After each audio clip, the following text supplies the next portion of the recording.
Hello, hello, Elevate Her sisters. Happy weekend. I am coming at you with some meal prepping tips today because so many times with working with clients over the years, this is the one thing that so many people struggle with. So my job is to help make everything easier and simpler for you guys so that you can get the results that you've been working so hard for. Okay, so overall meal prepping is super simple. It's just kind of knowing what to do. And the whole idea with meal prepping is to have a better plan, for one thing, and it's to, avoid all of that unhealthy eating and snacking, and ultimately to help you take control of your nutrition, right? Because one of the fruits of the spirit is self-control, and I know you all can do it. As easy it is to just grab that cookie, you have the self-control, you have the choice, and you can do it. I promise you, it's just all about planning. So I'm just gonna dive right in, okay? So I have my notes here just so that I don't forget anything, because I have a tendency to do that, but I wanna make sure I get all things laid out for you. So of course, the number one thing is just planning, right? Deciding what your meals are going to be for the week. So I always take my Sundays, which would be tomorrow if you're watching this today. I take my Sundays and I actually go around and I ask my family, what sounds good for dinners this week? What sounds good to eat this week? And this way I can get some ideas from everybody, make everybody happy. Maybe one meal someone's not gonna like, and they're just gonna have to deal with it, okay? Can't please everybody, but if I can make a meal that at least one person likes and then another meal that somebody else likes throughout the week, then ultimately everybody's happy because everybody gets a meal that they like, okay? And I'm super easy going because everything that I make, I like, so it makes it easier. So just making a plan for the weekend, deciding what you're going to make, and then, kind of work around as far as like your macros go and tracking, because we track here because this is how we see what we're eating, right? This is how we gauge our results based on our proteins and our calories and, all the things.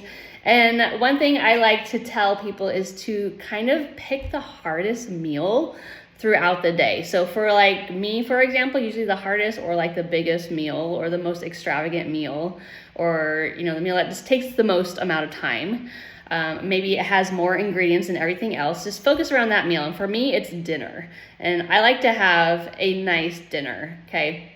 Now, if you're starting out, you're just starting out with meal planning, you don't have to go crazy extravagant. You can just do super crazy, simple things, okay? Because that is the goal, is to keep it simple, all right? So I would start with my main meal, which would be dinner, and I would track that, right? I'd plan that, I would track that, and that way I know kind of where the rest of my macros are, and I know exactly what else I need to eat throughout the day without totally ruining my, dinner. I can just plan out my day that way, and eat the number of proteins that I still need for that day, and the carbs and the fats and the calories and that sort of thing. So work around that one big meal to start, and it'll make the rest of your day that much easier to plan.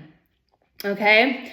Again, keeping it simple. Now, you don't have to go extravagant. You can just, when you're just starting out with your meal planning, just start with a protein, a carb, and a fat. Okay.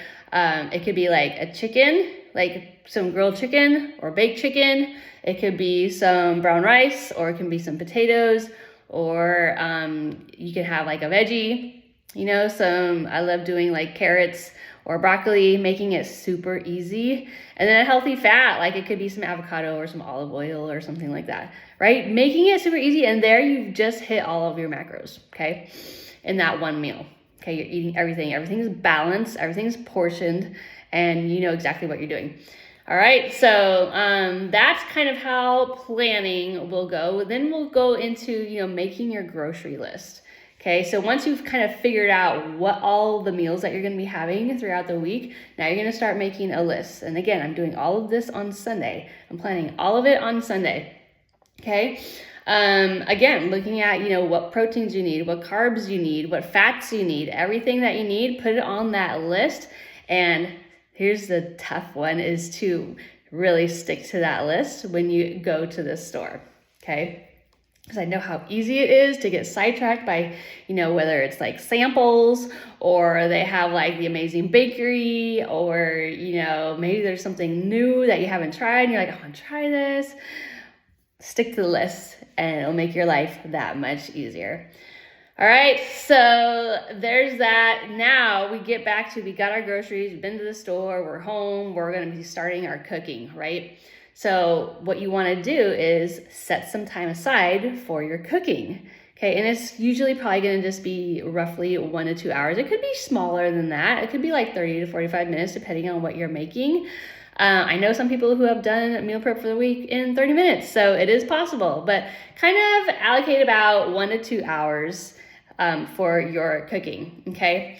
And make it fun. It doesn't have to be like just cooking in a super quiet kitchen, right? Throw on a TV show, put on a podcast, put on some worship music or something. Oh, I just lost all of my notes here. I gotta go find them.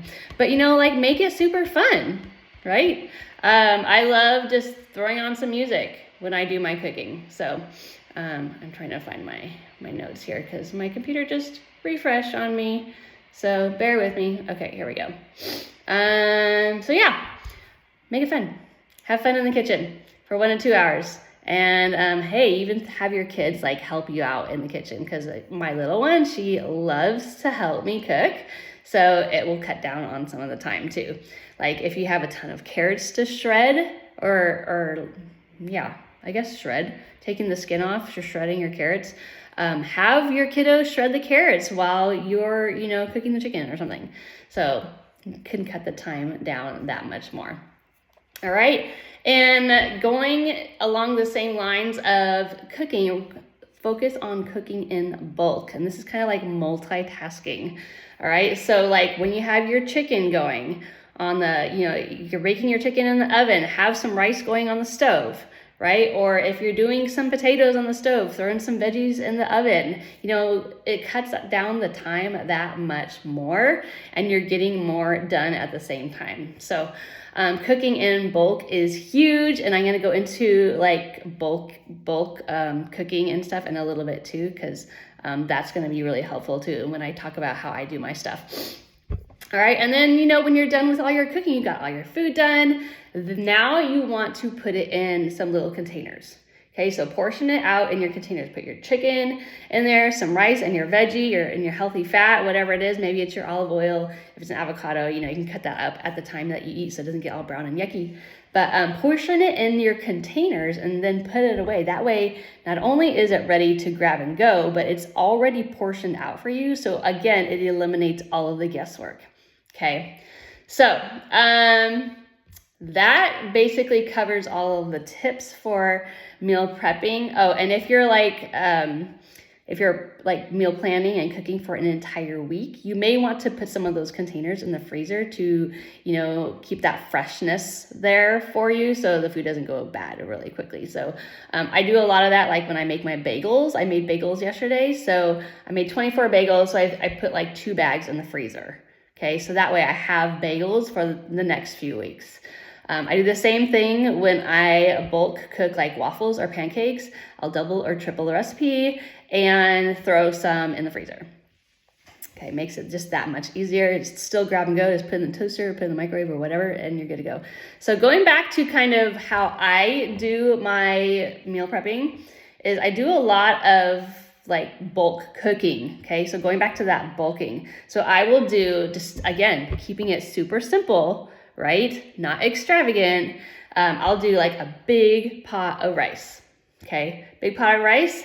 And that way I have that for the rest of the week. I'll do a big batch of chicken. Maybe I throw it in the crock pot.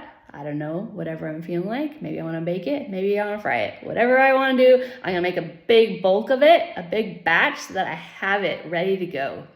Okay, and I'll do the same thing with like some veggies, like some carrots or some broccoli or something. Or if you have like frozen broccoli or frozen veggies, you can just throw those in the microwave or in the oven too.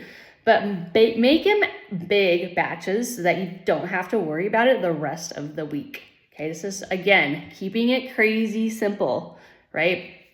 So anyway, I hope that helps you guys with your meal planning and setting yourself up for success for the rest of the week, because this is like the baseline.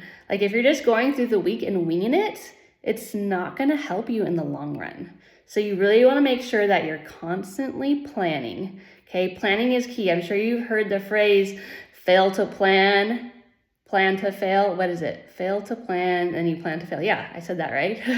If you fail to plan, you're setting yourself up for failure, and that's not what we want to do, right? My job is to help set you guys up for success, and it all begins with your nutrition. So if you guys have questions, shoot me a message. I'm here to help. And I hope you guys have a great rest of your day. Happy meal planning.